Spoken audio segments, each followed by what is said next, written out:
திருச்சிற்றம்பலம். சரணமன்றடியில் வீழ்ந்து தாழ்ந்தெழும் அமரர்க்காக புறமிசை முறுவல் பூத்த புண்ணிய கடலில் தோன்றி திறமொரு சிலம்பை மேவும் சிதம்பர கணேசன் தாளை கரமலர் குவித்து வாழ்த்தி கடையனேன் உய்ந்தவாறே. மேடையிலே வீசுகின்ற மெல்லிய பூங்காற்றுக்கள் எல்லாருக்கும் வணக்கம். எதிர்த்தாற்போல் இருக்கக்கூடிய இந்த இந்தியாவுக்கு என்னுடைய வணக்கம். எனக்கு முன்னால் மாணவர்களும் மாணவியர்களும் இல்லை, எனக்கு முன்னால் வருங்கால இந்தியாவே உட்கார்ந்திருக்கிறது. இவர்களுக்கெல்லாம் என்னுடைய வணக்கம். என்ன கடைசி இது, நயகரா நீர்வீழ்ச்சியை பார்க்கறதுக்காக போயிருந்தேன்.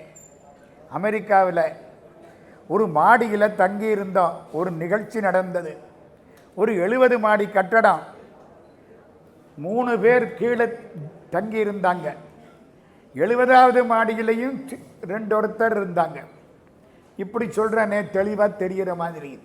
இந்த 70வது மாடியில் 3 பேர் தங்கியிருந்தாங்க. கீழே இறங்கி சாப்பிட போயிட்டாங்க. சாப்பிட்டு வந்து பார்த்தா கரண்ட்டு கட்டு. அமெரிக்காவிலையும் லிஃப்ட்டு ஒர்க் ஆகலை. இப்போ 3 பேரும் ஏறணும் 70 மாடி. இன்னும் முடிகிற காரியமா? வேறு வழி இல்லை, ஏறணும். சும்மா ஏறினா ஒரு மாதிரி இருக்கும். ஒருத்தர் சொன்னார், நான் ஒரு காதல் கதை சொல்கிறேன், கொஞ்சம் தூரம் போயிடலாம்னார். சரி, காதல் கதை. அவர் நல்லா சொன்னாரா. கிட்டத்தட்ட 50 மாடி ஏறிட்டாங்க. அடுத்தாப்பில் உள்ளவர், நான் ஒரு வீரக்கதை சொல்கிறேன். சரி, விறுவிறுன்னு 19 மாடி ஏறியாச்சு, 69 மாடி ஆச்சு. இன்னும் மேலே போனால் ஒரு 4 படி ஏறினா அடுத்த அறைக்கு போயிடலாம், தங்க வேண்டிய இடத்துக்கு. இன்னும் 4 படி தான் பாக்கி இருக்கு. முதல்ல காதல் கதை, அப்புறம் வீரக்கதை.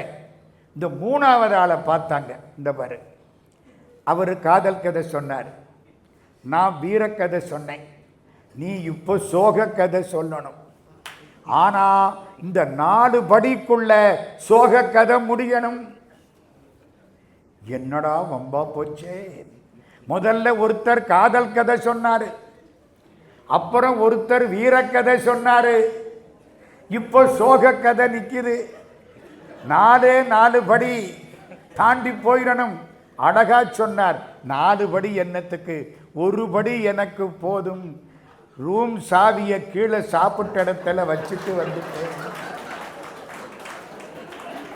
இப்போ புரியுதா யாரு சோக கதைன்னு? இன்னைக்கு பெரிய அதிர்ஷ்டக்காரர் யார் தெரியுமா? சொல்லுங்க, யார் அதிர்ஷ்டக்காரர்? 25 வயசுல கொண்டாடினா வெள்ளி விழா, 50 வயசுல கொண்டாடினா பொன் விழா, 60ல் கொண்டாடினா மணி விழா, 70ல் கொண்டாடினா பவள விழா, 80ல் கொண்டாடினா முத்து விழா, 82 வருஷம் 6 மாசம் கொண்டாடினா 1000 பிறை கண்ட விழா, 90 கொண்டாடினால் வைர விழா. அடுத்து கொண்டாட போவது 100ஆண்டு விழா. யார் அதிர்ஷ்டக்காரர்? உலகத்திலேயே அதிர்ஷ்டக்காரர் ஒருவர். அவர்தான் கொங்கு நாட்டு செங்கரும்பு, நம்முடைய சிற்பி பாலசுப்பிரமணியம் அவர்கள். ஏன் தெரியுமா? அவர் தமிழ் படித்ததுனால அதிர்ஷ்டக்காரர்னு சொல்லலை. என்ன அதிர்ஷ்டம் தெரியுமா?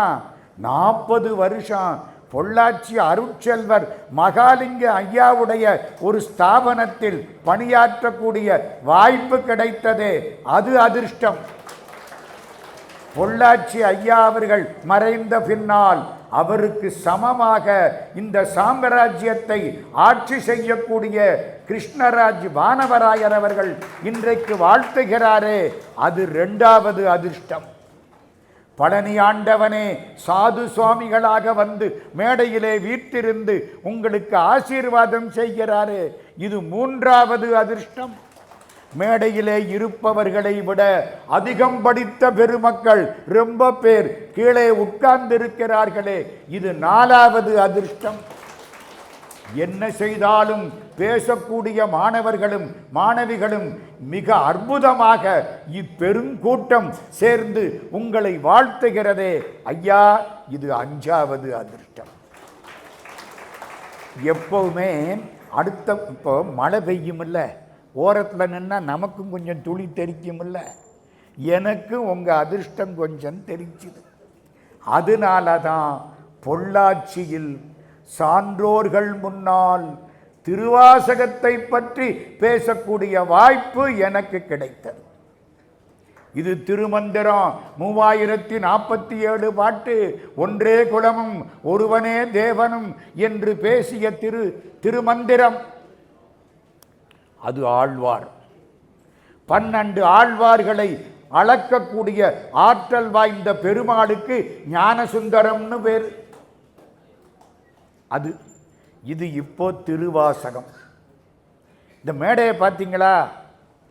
கொஞ்சம் பாருங்க. இந்த ஒரு மடை, முதல்ல இந்த மேடையில் 5 பேர் தான் இருந்தோம். நினைவு இருக்கா? வானவராஜ ஐயா, நம்ம வானவராயர் ஐயா என்ன பண்ணாங்க, சிற்பி அங்கே உட்கார்ந்துருந்தார். அது என்ன கதாநாயகன் இல்லாமலா நீங்க வாங்க அப்படின்னு இங்கே கூப்பிட்டு உட்கார வச்சேன். ஐயா, நான் சொல்றது உண்மைதானே? அதுதான் சார் திருவாசகம். என்ன புரியுதா புரியலையா? சும்மாவாவது கையை தட்டலாமேன்னு யோசிக்கிறீங்களா? திருவாசகத்துக்கு தொடக்கம் என்ன? நமசிவாய வாழ்க, நாதன் தாழ் வாழ்க. நமசிவாய எத்தனை எழுத்து? 5 எழுத்து. நாதன் எத்தனை பேரு? நாதன் ஒருத்தன் தானே. ஒன்றே குலமும் ஒருவனே தேவனும். நாதன்னா யாரு? கணவன் அர்த்தம். அந்த காலத்தில் அப்படித்தாங்க. சினிமா பார்த்துருக்கீங்களா? நாதா அப்படின்பா. இன்னைக்கு அப்படியெல்லாம் சொன்னால் போடாண்டுருவான். இன்னைக்கு கதை வேற. பழைய காலம். நாதன் யாரு? ஆத்மநாதன். ஆத்மநாதன் யாரு? திருப்பெருந்துறை சிவபெருமான். ஆத்மநாதன். நமசிவாய வாழ்க, நாதன் தாழ் வாழ்க. நமசிவாய 5 எழுத்து மேலே இருந்தது. வானவராயர் பார்த்தார், நாதன் கீழே இருக்கப்படாதுன்னு நாதனை கூப்பிட்டு மேலே உட்கார வச்சு 5ஓட 1 6 இது திருவாசகமாக இருக்கட்டும் என்று அமைத்து விட்டார். மேடையில் இருப்பது திருவாசகம். ஏங்க, நான் சொன்னது பொய்யா இருந்தா 2 அடி அடிங்க வாங்கிக்கிறேன், அவ்வளவுதானே. திருவாசகத்தை பற்றி எவ்வளவு செய்திகள், எவ்வளவு பேசலாம். இந்த மாணவிகள் இவ்வளவு பேர் உட்கார்ந்திருக்கிறாங்க. உங்களுக்காக ஒரு செய்தி. என் அன்புக்குரிய தம்பிமார்கள், மாணவர்கள் இத்தனை பேர் உட்கார்ந்திருக்கிறாங்க. அவங்களுக்காக ஒரு செய்தி. முன்னாலே என்னை விட படித்தவர்கள் உட்கார்ந்திருக்கிறார்கள். அமுதன் ஐயா, வேலாயுதன் ஐயா, துணைவேந்தர் பெருமக்கள் எல்லாம். அவங்களுக்கு ஒரு செய்தி. இந்த 3ன்னு சொன்னா சாவியை கீழே வச்ச கதை உங்களுக்கு புரியும். ஆளுக்கு ஒரு கதை. முதல்ல அங்கே திருவாசகம், இதனுடைய அடித்தளம் மறக்காதீங்க. மகாத்மா காந்தி தெரியுமில்ல? இன்னும் மறக்கலை, நல்ல வேலை. மகாத்மா, ஆமாம், 500 ரூபா நோட்டில் இருக்கிற போது எப்படி மறப்போம்? மகாத்மா காந்தி 1913 தென்னாப்பிரிக்காவிலே வாழ்கிறார். பாரிஸ்டரட்லா, பாரட்லா ஒருத்தன் அங்கேருந்து வர்றான். கக்கத்தில் ஒரு துண்டு, உடம்பெல்லாம் இரத்த காயம். யார் நீ? என் பெயர் பாலசுந்தரம். இது என்ன இவ்வளவு இரத்த காயம்? முதலாளி அடிச்சு விட்டார். எதனால? நீ யாரு? நாங்கள் தமிழர்கள். உங்க நாடு? தமிழ்நாடு. மாயவரத்துக்கு பக்கத்தில் தில்லையாடின்னு ஒரு ஊர். முனுசாமி முதலியாருக்கு சொந்தக்காரங்க. இங்கே வேலைக்கு வந்தோம். 24 மணி நேரம் வேலை. மிச்ச நேரம் 12 மணி நேரம் வேலை பார்ப்போம். 12 மணி நேரம் அடி வாங்கி சாவோம். எங்கள் தலையெழுத்து. முதலாளி அடித்தது இந்த காயம். ஐயோ பாவம். ஆமா, துண்டை ஏன் தோல்ல போடாம கக்கத்தில் வச்சிருக்க? நாங்க துண்டை தோல்ல போடக்கூடாது. ஏன்? அடிமைகள். தோல்ல போட்டா என்ன ஆகும்? அடுத்தாப்புல துண்டு போடுறதுக்கு தோல் இருக்காது. அடப்பாவமே, இப்ப நான் என்ன செய்யணும்? கோர்ட்டில் போய் எனக்காக கேஸ் போடணும். காந்தி ஒத்துக்கிட்டார், கேஸ் போட்டார், ஜெயிச்சு போச்சு. தென்னாப்பிரிக்கா வெள்ளக்கார நீதிபதி, காந்தி ஜெயிச்சிட்டார். குஜராத்திக்காரர் ஒரு தமிழனுக்காக சண்டை போட்டு வெள்ளக்காரனை ஜெயிச்சு விட்டார் 1913. உடனே அத்தனை தமிழ்நாட்டுக்காரனும் காலில் விழுந்துட்டான். காந்தி எங்க கேஸையெல்லாம் எடுத்துக்கணும். ஓ, இத்தனை கேஸ் நடக்காது. அதனால ஒத்துழையாமை போரை தொடங்கினார். ஒத்துழையாமைன்னா என்ன? வேலை பார்க்க மாட்டேன், அடிச்சா வாங்கிக்குவேன், திருப்பி அடிக்க மாட்டேன். வெள்ளக்காரன் எல்லாரையும் தூக்கி ஜெயிலில் போட்டான். மகாத்மா காந்தியவும் போட்டான், பாலசுந்தரத்தையும் போட்டான், ஒரு அறையில் அடைச்சான். ஜெயில்னா அந்த காலத்தில் ரொம்ப கஷ்டம். இன்னைக்கு ஜெயில் சௌரியமா இருக்கு. அவன் ஜெயிலுக்கு போயிட்டு வந்தா 10 கிலோ எகிரிடுது, கூடிடுது. அந்த காலம் அப்படி இல்லை. எல்லோரும் தேசபக்தர். இந்த நாளில் எத்தனையோ சிறைவாசம் இனிதாய் காண்பார். சொல்லாலும் எழுத்தாலும் விளக்க ஒண்ணா துன்பமெல்லாம் சிறைவாசம். அந்த காலம் நாமக்கல்லார் பாடினார். அப்படி மோசமான அறை. சிறையில் 3 பேர். யார் யாரு? ஒன்று மகாத்மா காந்தி, இன்னொன்று பாலசுந்தரம், மூன்றாவது தில்லையாடி வள்ளியம்மை. 13 வயசு பொண்ணு. அதுக்கு என்ன தெரியும்? மலர்ந்தும் மலராத பருவம், வெள்ளையான மனம். ஒத்துழையாமை போர் உள்ள இழுத்து போட்டு விட்டான். மோசமான ஜெயில். சாப்பிடுறதுக்கு அதே தட்டு, கழிவுக்கு அதே தட்டு. வியாதி 6 மாசம். அந்த குழந்தை அரும்பு. பேர் என்ன சொன்ன? வள்ளியம்மை. தளர்ந்து விட்டாள், சாகப் போகிறாள். வள்ளியம்மை 13 வயசில் இறக்கப் போகிறாள். வெள்ளக்காரன் பார்த்தான், ஜெயிலில் இருந்து 3 பேரையும் விடுதலை பண்ணிவிட்டான். மகாத்மா காந்தி, பாலசுந்தரம், வள்ளியம்மை. பொண்ணு சாக கிடக்குது, நடக்க முடியலை. மகாத்மா காந்தியும் பாலசுந்தரமும் ஒரு போர்வையில் போர்த்தி சுருட்டிக்கிட்டாங்க, தோல்ல தூக்கிக்கிட்டாங்க. காந்தியுடைய ஆசிரமம் ஜோகானஸ்பர்க் கொண்டாந்து படுக்க வச்சாங்க. சுற்றி கூட்ட நிற்கிது. அந்த பொண்ணு மலங்க மலங்க பார்க்குது. 1914. குழந்தைக்கு 14 வயசு. இப்போ அப்படியே பார்க்குது, சாக போகுது. மகாத்மா காந்திக்கு கண்ணீர். இந்த அரும்பை கொண்டு போய் இப்படி பண்ணிவிட்டனே, அம்மா உனக்கு வருத்தமா? காந்தி கேட்கிறார். அந்த 14 வயசு பொண்ணு, ஆமாம் வருத்தம் பாபுஜி. எதனால வருத்தம்? இவளது சின்ன வயசில் இறக்கப் போகிறாயே, அதனால் வருத்தமா? இல்லை. அப்ப என்ன வருத்தம்? கடவுள் எனக்கு 2 கைகளை கொடுத்தார், 2 கால்களை கொடுத்தார், 2 கண்களை கொடுத்தார், 2 காதுகளை கொடுத்தார், ஒரே ஒரு உயிரைத்தானே கொடுத்தார். அதுதான் வருத்தம். என்னம்மா சொல்ற? ஒன்றும் புரியலையே. எனக்கு கடவுள் 2 உயிர்களை தந்திருப்பாரேயானால் உங்கள் ஒத்துழையாமை போருக்கு இன்னொரு முறையும் இன்னொரு உயிரை தரக்கூடிய வாய்ப்பு கிடைத்திருக்குமே, அதுதான் வருத்தம். மகாத்மா காந்தி கையெடுத்து கும்பிட்டார். நீதாம்மா தமிழ் பொண்ணு, இது தமிழ் பண்பாடு, எத்திக்ஸ் அண்ட் கல்ச்சர். இங்க பாடம் நடக்குதா இல்லையா? ஐயா வானவராயர் ஐயா, உங்களுக்கு 1000 கோடி கும்பிடு. இந்தியாவில் அத்தனை பள்ளிக்கூடத்திலையும் எத்திக்ஸ் அண்ட் கல்ச்சர் பாடமா வந்தாத்தான் நம்ம இந்தியா உருப்படியாகும். அதற்கு பிள்ளையார் சொல்லி போட்ட என்ஜிஎம் காலேஜுக்கு வணக்கங்கள், வாழ்த்துக்கள், பாராட்டுக்கள். என்ன சொன்னார்? நீதாம்மா இந்திய பொண்ணு, நீதாம்மா தமிழ் பொண்ணு. அம்மா வள்ளியம்மை, உனக்காக நான் திருக்குறளை படிக்கிறேன், தமிழ் படிக்கிறேன். ஒரு பக்கம். இப்போ கடைசி காட்சி, அந்த பொண்ணு சாக போகுதம்மா. அப்படியே பார்க்குது. மகாத்மா காந்தி கண்ணீர் விட்டுக்கிட்டு நிற்கிறார். அண்ணா, பாலசுந்தரத்தை பார்த்தது என்ன? அந்த பாட்டை படி, ஒரு தரம் கேட்டுட்டு இறந்து போகிறேன். என்ன வேடிக்கை! இந்த பாட்டப்படி ஒரு தரம் கேட்டுட்டு இறந்து போகிறேன். நம்ம சொல்லுவோமா இறந்து போகிறேன்னு?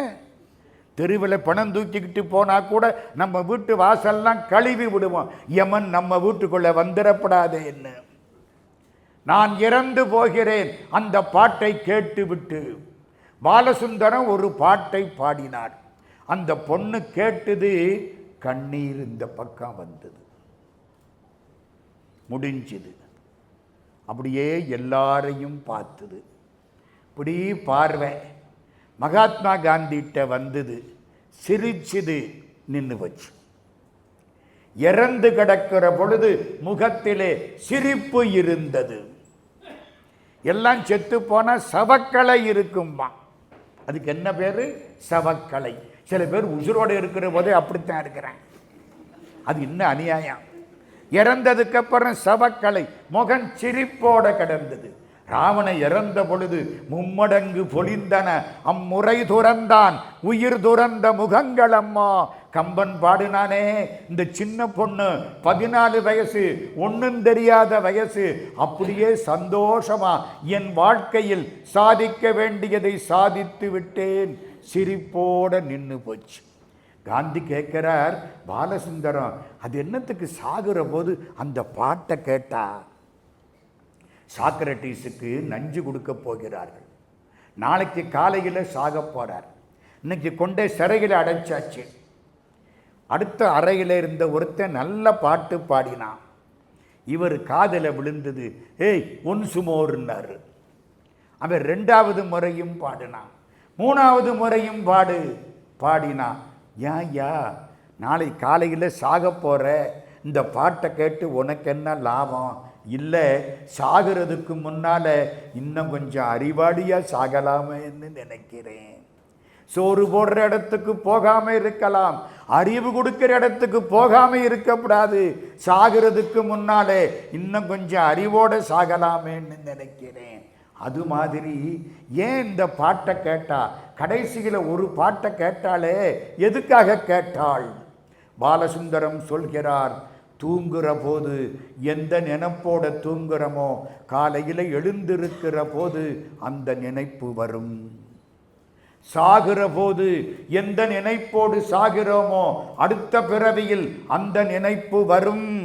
நான் சொல்லல, திருவள்ளுவர் பேசுகிறார், உறங்குவது போலும் சாக்காடு, உறங்கி விழிப்பது போலும் பிறப்பு. நம்ம எல்லாம் தூங்குறோம் பாருங்க, தூங்குறது என்ன? சாகிறதுக்கு ரிகர்சல் பார்க்குறோம். அது ஃபைனல், இது ரிகர்சல். ஆமாம், சாகுற போது எப்படி சாக போகிறோம் அது மாதிரி சில பேர் தூங்குற போது பார்த்தா வேட்டி அங்கிட்டு கிடக்கும், இவன் இங்கிட்டு கிடப்பேன், தன்னனப்பு இல்லாமல் தூங்குறான். அதுதான். அதனாலே ராத்திரி தூங்குற போது என்ன நினைப்போட தூங்குறோமோ காலையில் அது வரும். சாவு என்பது பெரிய தூக்கம், தூக்கம் என்பது சிறிய சாவு.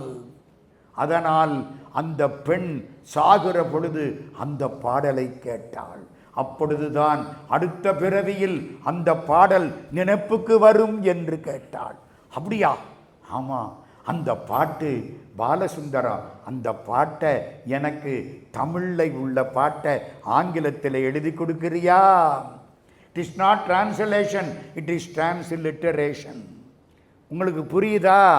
ஆங்கிலத்தில் உள்ளதை அப்படியே நம்ம பையன் தமிழில் எழுதுகிறேன், தமிழில் உள்ளதை அப்படியே ஆங்கிலத்தில் எழுதுகிறேன். உனக்குன்னா யுஎன்ஏ கேகேயு, நானுன்னா என்ஏஎன் எழுதுறானா இல்லையா? அது மாதிரி அந்த தமிழ் பாட்டை ஆங்கிலத்தில் எழுதி கொடு. பாலசுந்தரம் எழுதி கொடுத்தார், மகாத்மா காந்தி அதை வாங்கினார். அந்த பாட்டை படிக்கிறார். படிக்க முடியுமில்ல, இப்போ இங்கிலீஷில் இருக்குல்ல, அப்படி படிக்கிறார்.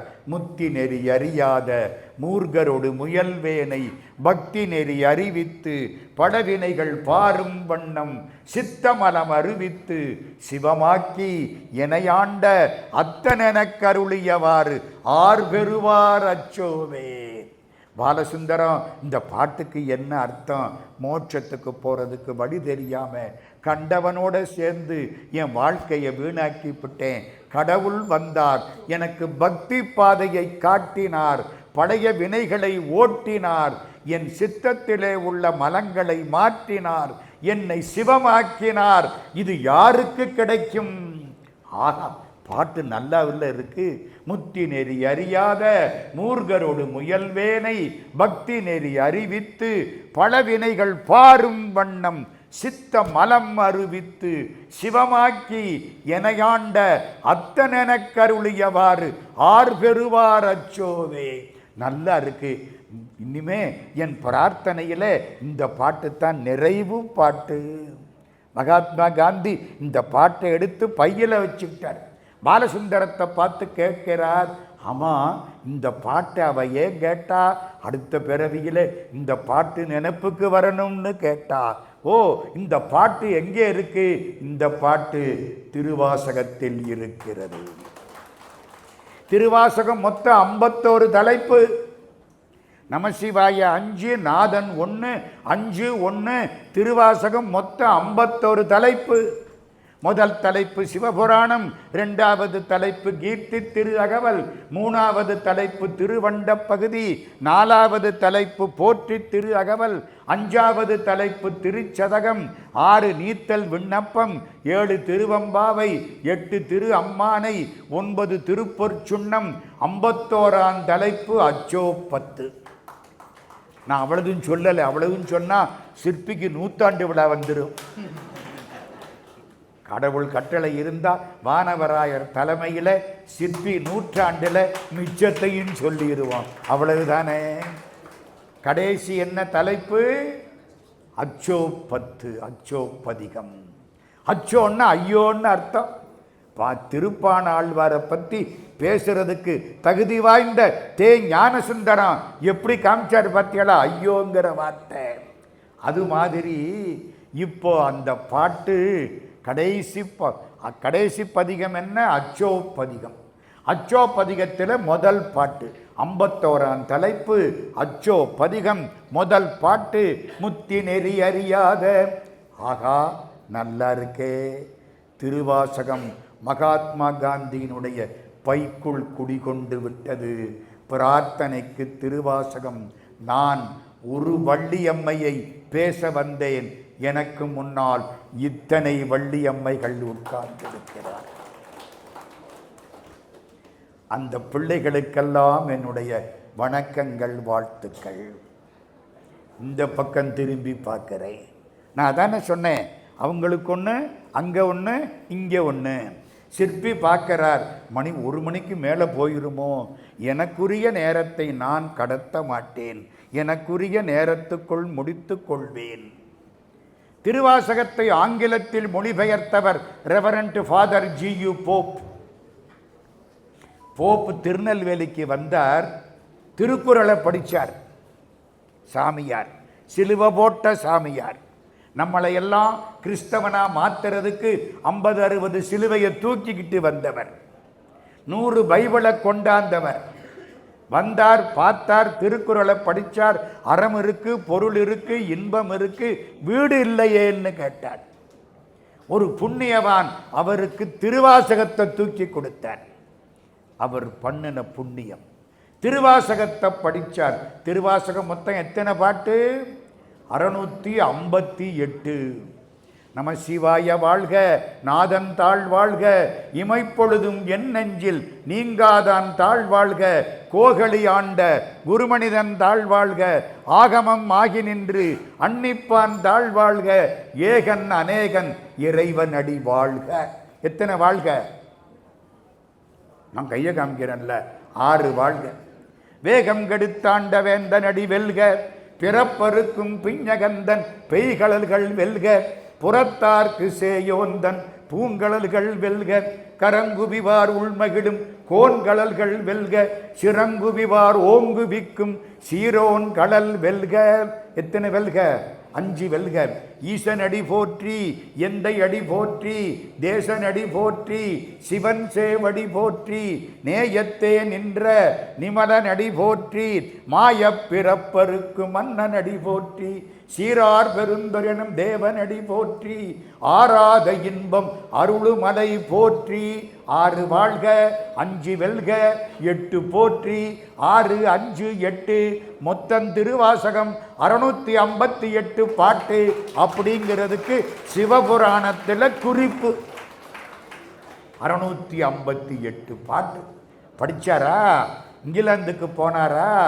இங்கிலாந்தில் ஒரு பெரிய ஃபாதர், அவர்கிட்ட போனார். ஃபாதர், நம்ம மேல்நாட்டு நூலை எல்லாம் ஒரு தராசு தட்டில் வச்சு இந்தியாவில் உள்ள திருவாசகத்தில் ஒரு வரியை, ஒரு பாட்டு இல்லை, ஒரு வரியை இன்னொரு தராசு தட்டில் வைத்தால் திருவாசகத்தட்டு கீழே இருக்கும், மேல்நாட்டு தட்டு மேலே போய்விடும்.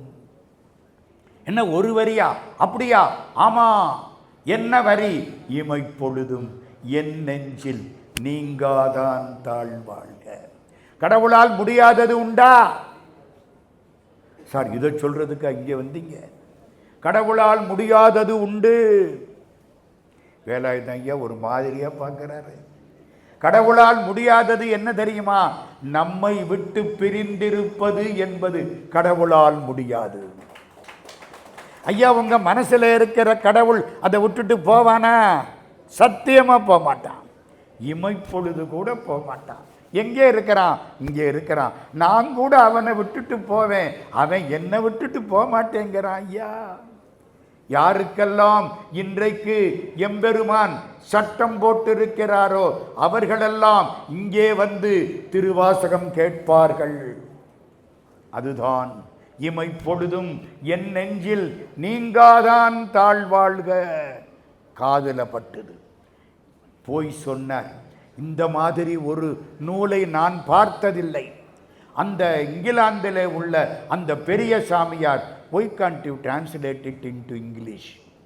ஃபாதர், நீங்கள் ஏன் அதை ஆங்கிலத்தில் மொழிபெயர்க்க கூடாது? ரெவரண்ட் ஃபாதர் ஜியு போப் பிறந்தது 1823. 1820, மன்னிச்சுக்கிடுங்க. இப்போ அவருக்கு வயசு 1893. நான் சொல்ற கதை நடக்கிற போது 73 வயசு. நீங்கள் ஏன் அதை ஆங்கிலத்தில் மொழிபெயர்க்க கூடாது? 73 வயசு.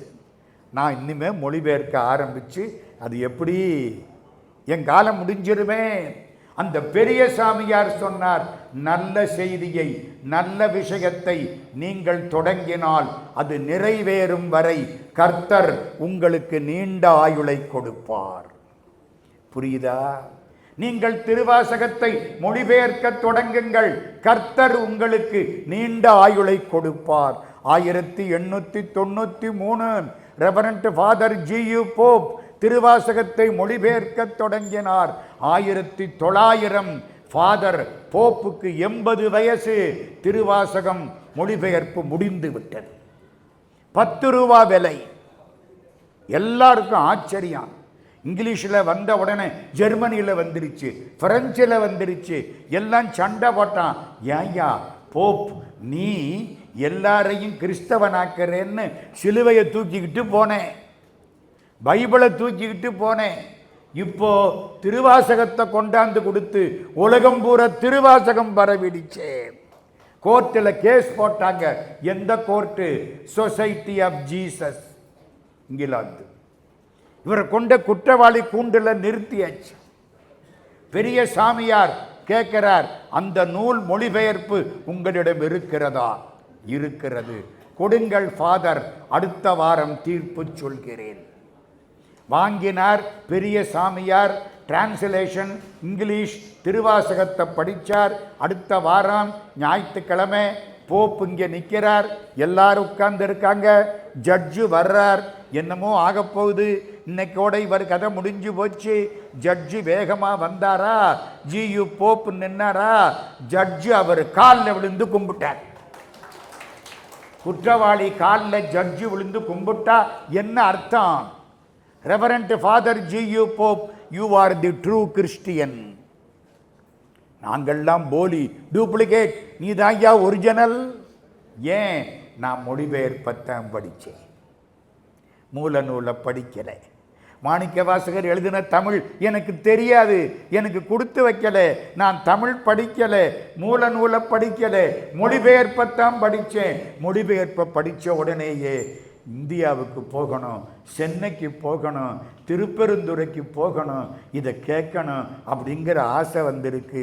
நீ என்னடானா மூல நூலையே படிச்சு. எந்த தமிழில் மாணிக்க வாசகர் திருவாசகத்தை எழுதினாரோ அந்த தமிழில் படித்துவிட்டு அங்கே போய் சேராமல் இங்கே மீண்டும் வந்திருக்கிறாயே, you are the true Christian, நீதான் ஐயா உண்மையான கிறிஸ்தவன். முடிஞ்சுதா? இப்போ முக்கியமான இடத்துக்கு வர்றேன்னா, இப்போ ஜியு போப்பு இறக்க போகிறார். என்னை இங்கிலாந்தில் ஒரு 15 நாள் சொற்பொழிவுக்கு கூப்பிட்டாங்க. யாழ்ப்பாணத்து தமிழ் மக்கள் வர்றேன், ஒரே ஒரு கண்டிஷன். என்ன? ஜியு போப்பினுடைய கல்லறையை எனக்கு காட்டணும். நான் கேட்டது அதே மாதிரி காட்டினாங்க. கல்லறையில் எழுதியிருக்கு தமிழ் புரொஃபஸர், தமிழ் புரொஃபஸர். நான் ஃபோட்டோவெல்லாம் எடுத்துக்கிட்டு வந்திருக்கேன். அது ஒரு பக்கம் இருக்கட்டும். அதில் ஒரு முக்கியமான செய்தி இருக்குது. இந்த பிள்ளைகளுக்காக அதை சொல்கிறேன். அவர் இறந்து போகிற நேரம் உயில் எழுதினார். என்ன தெரியுமா? நான் இறந்த பின்னால் என்னுடைய கல்லறையை தமிழ்நாட்டு மக்கள் மட்டுமே பணம் கொடுத்து கட்ட வேண்டும், வேற யாரும் கட்டக்கூடாது. மாணிக்க வாசகர் பிறந்த தமிழ்நாட்டு மக்கள் மட்டுமே கட்ட வேண்டும். அது எவ்வளவு சின்னதாக இருந்தாலும் பரவாயில்லை. உடனே தமிழ்நாட்டுக்கு தகவல் வந்துருச்சு. பள்ளிக்கூடத்து பிள்ளைகள்கிட்ட எல்லாம் ஆளுக்கு 4 அணா வாங்கு. அப்போ 1908 9 ஆளுக்கு 4 அணா வாங்கு. 4 அணா பெருசுங்க. அப்போவெல்லாம் 4 அணாவுக்கு மதிப்பு இருந்துச்சு. ₹1 32 இட்லி வாங்கி நான் சாப்பிட்ருக்கேன். 32ஐயும் நான் சாப்பிடலை, புரியுதா? நான், என் தம்பி, எங்கள் அக்கா, எங்கள் அப்பா, அம்மா 5 டிக்கெட் சாப்பிட்டு 2 இட்லி மிஞ்சும். ₹1 சார், நம்புறீங்களா? அரை அணாவுக்கு 1 இட்லி, 16 அணாவுக்கு 32 இட்லி. எங்கள் தாயார் ₹1 எடுத்துக்கிட்டு போவாங்க. ₹1. இப்போ ₹1 இருக்கா இல்லையா? அது வேறு சந்தேகமாக இருக்குது. ₹10 பிச்சைக்காரனுக்கு போட்டால் அவன் ₹20 செத்து நமக்கு போட்டு போயிடுறான். அந்த காலம் இது. எப்போ? அப்போ 4 அணா எல்லாரும் போட்டாங்களா? இங்கே உட்கார்ந்து இருக்கிற மாணவர்கள் மாதிரி ஒரு மாணவர் வந்தார். பைக்குள்ள கையை விட்டார். ₹5 எடுத்தார், உண்டியலில் போட்டார். ஹெட்மாஸ்டருக்கு உலகமே சுத்திருச்சு. என்னடா ₹5 போடுற? என் சம்பளமே ₹5 தாண்டா. எல்லாம் 4 அணா போட்ட பொழுது இந்த பையன் ₹5 போட்டான் சார். எதுனாலடா? அந்த பையன் சொன்னா, எங்கள் அப்பா எனக்கு சின்ன வயசில் திருவாசகம் வாங்கி கொடுத்தார். திருவாசகம் வாங்கி கொடுக்கிறவர் தான் அப்பா, செல்லு வாங்கி கொடுக்கிறவர் டப்பா. இனிமேல் தெரிஞ்சுக்கிடுங்க. திருவாசகம் எங்கள் அப்பா வாங்கி கொடுத்தார். நான் திருவாசகத்தை பூரா படித்தேன். முதலியார் வீட்டு பையன். திருவாசகம் பூரா படித்தேன். திருவாசகத்தை யாரோ ஒருத்தர் மொழிபெயர்த்தாருன்னாங்க. யாருன்னு கேட்டேன். ரெவரண்ட் ஃபாதர் ஜியு போப்புன்னாங்க. போப் இறந்து போயிட்டார். அவருக்கு சமாதி நான் நிறைய கொடுக்கணும்னு ஆசைப்பட்டேன். எங்கள் வீட்டுக்கு யாராவது வந்தால் எனக்கு 4 அணா 8 அணா கொடுப்பாங்க. டப்பாவில் போட்டு வைப்பேன். போய் பார்த்தேன், ₹5 தான் இருந்துச்சு.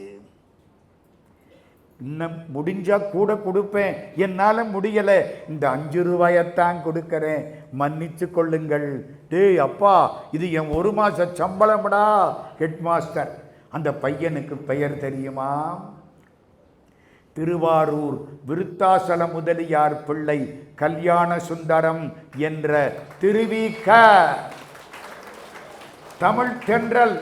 ஐயா சரிதானா? தமிழ் தென்றல் திருவிக. ஒரு வள்ளியம்மையை பேச வந்தேன், இத்தனை வள்ளியம்மைகள் வந்திருக்கிறார்கள். ஒரு திருவிக மாணவரை பேச வந்தேன், இத்தனை மாணவர்கள் வீற்றிருக்கிறார்கள். இன்னும் ஒரு செய்தியை, உங்கள் உத்தரவோடு ஒரு செய்தியை மட்டும் சொல்லிவிட்டு நிறுத்துகிறேன். ஒரு செய்தி. 1925 நாம் சொல்வதெல்லாம் புராணமல்ல, கதையல்ல, சத்தியம். நீங்களும் நானும் உயிரோடு இருப்பது எவ்வளவு உண்மையோ நான் சொல்லக்கூடிய செய்திகள் அவ்வளவு உண்மை. 1925 சென்னையிலே கந்தசாமி பிள்ளைன்னு ஒருத்தன் லத்தீன் படிக்கணும்னு ஆசை வந்துச்சு. ஒரு கிறிஸ்தவ வக்கீல்கிட்ட போனார். என்ன, வக்கீல்களுக்கு லத்தீன் தெரியும். Latin is the law of language, is the language of லான்னு சொல்லுவாங்க. சட்டத்தின் மொழி லத்தீன். என்ன, பல வார்த்தைகள் லத்தீனில் இருக்கும். அதனால வக்கீல்களுக்கு அந்த காலத்தில் லத்தீன் தெரியும். இவர் ஒரு கிறிஸ்தவ வக்கீல்கிட்ட போனார். யார்? நம்ம கந்தசாமி பிள்ளை. எனக்கு லத்தீன் சொல்லி கொடுக்குறீங்களா? நல்லா சொல்லி கொடுக்குறேன். படித்ததே அடுத்தவனுக்கு சொல்லாமல் சாகப்படாது. பணக்காரர் இறந்து போனால் பணத்தை போட்டுட்டு தான் போகிறாரு. படித்தவன் இறந்து போனால் படிப்பை கொண்டுக்கிட்டே போயிடுவான். அதனால படித்தவன் படிப்பை கொடுத்துட்டு தான் போகணும். கொடுக்காம போனால் அடுத்த பிறவியிலே பிரம்ம ராட்சசா பிறந்து தலைகிட தொங்கணும். கிருபானந்த வாரியார் எனக்கு கொடுத்த அட்வைஸ் இது. புரியுதா? இப்போ கந்தசாமி பிள்ளைக்கு லத்தீன் பாடம் நடந்தது. ஒரு 20 நாள் ஆச்சு. ஒரு நாள் வக்கீல் ஐயா வெறுப்போட வந்தார். கோட்டை கலட்டி அப்படி தூக்கி போடுறார். கந்தசாமி பிள்ளை கேட்குறார், என்ன ஆச்சு? வெறுத்து போச்சு. பொழப்பில் மோசமான பொழப்பு இந்த வக்கீல் பொழப்பு தான். யாராவது வக்கீல் இருந்தால் மன்னிச்சுக்கிடுங்க. இந்த வக்கீல் பொழப்பு தான் மோசமான பொழப்பு. ஏன்? காலையில் பூரா சர்ச்சில் போய் கும்பிடுறேன். மத்தியானம் பூரா எவனெல்லாம் சர்ச்சு சொத்தை எடுத்துக்கிட்டானோ அவனுக்கெல்லாம் நான் தான் வக்கீல். எதிர்த்து கேஸ் போடுறேன், வாதாடுறேன். இது நியாயமா? போகிறேன் கோயிலுக்கு, சர்ச்சுக்கு. அம்மா தாயே, நான் தப்பு பண்ணிடுறேன், என்னை மன்னிச்சுக்கோ, உன்னை வைதாலும் வாழ்த்தினாலும் ஏற்றுக்கொள் அப்படின்னு கேட்குறேன். கந்தசாமி பிள்ளை, உங்கள் தமிழில் இப்படி என்னமாவது இருக்கா? நல்லா இருக்கு. எங்கே இருக்கு? திருவாசகத்தில் இருக்கு. திருவாசகத்திலையா? திருவாசகத்தில் எங்கே இருக்கு? திருவாசகத்தில் 6ஆம் தலைப்பு நீத்தல் விண்ணப்பம் 50ஆம் பாட்டு. ஏசினும் யான் உன்னை ஏத்தினும் என் பிழைக்கே குலைந்து வேசரு வேனை விடுதி கண்டாய் செம்பவள வெற்பின் தேசுடையாய் என்னை ஆளுடையாய் சித்துயிர்க்கிறங்கி காய்ச்சின ஆலமுண்டாய் அமுதுண்ண கடையவனே. இதுக்கு என்ன அர்த்தம்? ஏசுறதுன்னா திட்டுறது, ஏத்துவதுன்னா போற்றுவது. ஏசினாலும் உன்னை திட்டினாலும் நாம் பண்ணுற தப்ப நினைக்கிற என்னை விட்டுறாதே கடவுளே, என்னை விட்டுறாதே. நல்ல மாடெல்லாம் முன்ன போயிடுச்சு, நான் நொண்டி மாடு கடைசியாக வர்றேன், கதவை சாத்திராதே, என்னை நீத்து விடாதே என்று விண்ணப்பிப்பதுனால அதுக்கு நீத்தல் விண்ணப்பம்னு பேர். 50ஆம் பாட்டு. என்னை விட்டுறாதே, அடியார்களுக்காக நஞ்ச உண்ட பெருமானே என்னை விட்டுறாதே. பாட்டு நல்லா இருக்கே. கந்தசாமி பிள்ளை ஒன்று செய்வோமா? யார் கேட்குறா? வக்கீல் ஐயா. என்ன, நாளையிலிருந்து சாயங்காலம் 6லிருந்து 7 வரைக்கும் நான் உங்களுக்கு லத்தீன் சொல்லித்தரேன். 7லிருந்து 8 வரைக்கும் நீங்கள் எனக்கு திருவாசகம் சொல்லி தருவீங்களா? என்னங்க? சரி. 6லிருந்து 7 லத்தீன் மேலே இருக்கும், தமிழ் கீழே இருக்கும். 7 to 8 தமிழ் மேலே இருக்கும், லத்தீன் கீழே இருக்கும். திருவாசகம் ஓடிட்டு. ஒரு நாள் வக்கீல் ஐயா படுத்து கிடக்கிறார். கந்தசாமி பிள்ளை வருகிறார். பிள்ளை, இன்னைக்கு லத்தீன் வேண்டாம், தமிழ் வேண்டும். ஒரு திருவாசகம் சொல்லுங்க போதும். உடம்பு ஒரு மாதிரியா இருக்கு. ஒரு திருவாசகம் சொல்லுங்கள். எந்த திருவாசகம்? 658 பாட்டு. எந்த திருவாசகத்தை சொல்லுவது? கந்தசாமி பிள்ளைக்கு ஒரு பாட்டு நினப்பு வந்தது. அடைக்கலப்பத்து. 24ஆம் தலைப்பு அடைக்கலப்பத்து. 8வது பாட்டு நினைப்புக்கு வந்தது. என்ன பாட்டு தெரியுமா? அடைக்கலமே கடவுளே, நான் உன் திருவடிகளில் அடைக்கலமாகிறேன் என்று பேசுவது அடைக்கலப்பத்து. அந்த அடைக்கலப்பத்திலே இருந்து மாவடு வகிரன்ன கண்ணி பங்கா நின் மலரடிக்கே கூவிடுவாய் கும்பிக்கே இடுவாய் நின் குறிப்பறியேன் பாவிடை ஆடு குழல் போல் கரந்து பரந்ததுள்ளம் கெடுவேன் உடையாய் அடியேன் உன் அடைக்கலமேன். கந்தசாமி பிள்ளை, என்ன அர்த்தம்? என்ன அர்த்தம் நான் சொல்றேன் கேளுங்க. மாவடு வகிர், மாவடு பார்த்துருக்கீங்களா? சாப்பிட்ருக்கீங்களா? நல்லா இருக்கும். மாதா ஊட்டாத சோறு மாவடு ஊட்டும். மாவடுவை ரெண்டா பிளந்தா எப்படி இருக்குமோ, மீனாட்சியினுடைய கண் அப்படி. மாவடுவை பிளந்தது போல கண்களை உடைய அங்கையற்கண்ணியை ஒரு பாகத்திலே உடைய பெருமானே, மாவடு வகிரன்ன கண்ணி பங்கா, நான் இறந்ததுக்கு அப்புறம் உன் திருவடியில் சேர்த்துக்கொள், அல்லது இன்னொரு தாய் வயிற்றுக்கு அனுப்பு. ஏதோ ஒன்று தானே. நீ என்ன பண்ண போறியோ எனக்கு தெரியல. நெசவு நெய்கிற பொழுது ஒரு குழல் இங்கே அங்கேயும் போயிட்டு வர்ற மாதிரி என் மனம் ஊசலாடுகிறது. நீ விட்டா நான் கெட்டு போயிடுவேன், என்னை காப்பாத்து அடைக்கலம். மாவடு வகிரன்ன கண்ணி பங்கா நின் மலரடிக்கே கூவிடுவாய் கும்பிக்கே இடுவாய் நின் குறிப்பறியேன் பாவிடை ஆடு குழல் போல் கரந்து பரந்ததுள்ளம் கெடுவேன் உடையாய் அடியேன் உன் அடைக்கலமே. கந்தசாமி பிள்ளை பாட்டு ரொம்ப நல்லா இருக்கு, சுபத்தில் எழுதுங்கோ. மாவடு வகிரன்ன கண்ணி பங்கா நின் மலரடிக்கே கூவிடுவாய் உன் திருவடிக்கே என்னை சேர்த்துக்கொள். போதும், இந்த அடுத்த வரி வேண்டாம். இன்னொரு தாய் வயிற்றில விடு, அதை எதுக்கு நம்ம அவனுக்கு ஞாபகப்படுத்துவானே? ஒருவேளை அவன் மறந்துட்டு நமக்கு மோட்சத்தை கொடுத்தா நிம்மதி தானே. மாவடு வகிரன்ன கண்ணி பங்கா நின் மலரடிக்கே கூவிடுவாய் தேற்ற ஏகாரம் உன் மலரடியிலேயே சேர்த்துக்கொள். போதும். நன்றே செய்வாய் பிழை செய்வாய். என்ன அர்த்தம் தெரியுமா? திருவாசகத்தை எல்லாரும் பேசிவிட்டாங்க. ஐயா சொன்னார், நன்றே செய், நீ நல்லது வேணாலும் பண்ணிக்கோ கெட்டது வேணாலும் பண்ணிக்கோ, எனக்கென்ன ஒம்பாடு அப்படின்னு அவர் பாடல. நன்றே செய்வாய், நல்லதைத்தான் செய்வாய், பிழை செய்வாய் தப்பா பண்ணுவே. அது question mark sir, interrogative mark. ஆமா, முதல்ல எப்போ ஏகாரம் தேற்றம் வந்துருச்சுல்ல. நன்றே செய்வாய். கடவுளே, எங்க என் பிள்ளைக்கு நான் நல்லது பண்ணுறேன், ஒரு அம்மா பிள்ளைக்கு நல்லது பண்ணுறா, இந்த அம்மாவுக்கே இவ்வளவு பாசம் இருந்தா நமக்கு கல்வியை கொடுத்து செல்வத்தை கொடுத்து அறிவை கொடுத்து ஆற்றலை கொடுத்த கடவுளுக்கு எவ்வளவு கருணை இருக்கும். அவன் தப்பு செய்ய மாட்டான். நன்றே செய்வாய் பிழை செய்வாய், நானோ இதற்கு நாயகமே. அது மாதிரி இப்போ இந்த பாட்டு என்ன? மாவடு வகிரன்ன கண்ணி பங்கா நின் மலரடிக்கே கூவிடுவாய். போதும் கந்தசாமி பிள்ளை, நீங்க போகலாம். நாளைக்கு வரவேண்டி இருக்காது. அம்மா புரியுதா புரியலையா? நாளைக்கு வரவேண்டி இருக்காது. ராத்திரி முழுக்க கிறிஸ்தவ வக்கீல் சிலுவையை பிடிச்சுக்கிட்டு மாவடு வகிரன்ன கண்ணி பங்கா நின் மலரடிக்கே கூவிடுவாய் நின் மலரடிக்கே கூவிடுவாய் நின் மலரடிக்கே கூவிடுவாய். ராத்திரி 12 மணிக்கு ஆண்டவன் திருவடியில் அந்த உயர்ந்த ஆன்மா நிம்மதியை பெற்றுவிட்டது.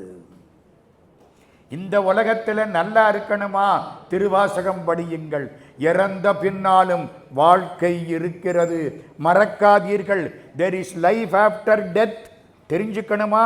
மறைமலை அடிகள் மரணத்தின் பின் மனிதர் நிலைன்னு ஒரு நூல் எழுதி இருக்கார், எடுத்து பாருங்க. இறப்புக்கு பின்னாலும் ஒரு வாழ்க்கை இருக்கிறது. அங்கே நீங்கள் நிம்மதியாய் இருக்க வேண்டுமானால் திருவாசகத்தை படியுங்கள். பகவான் ரமணர் உட்கார்ந்திருக்கிறார்.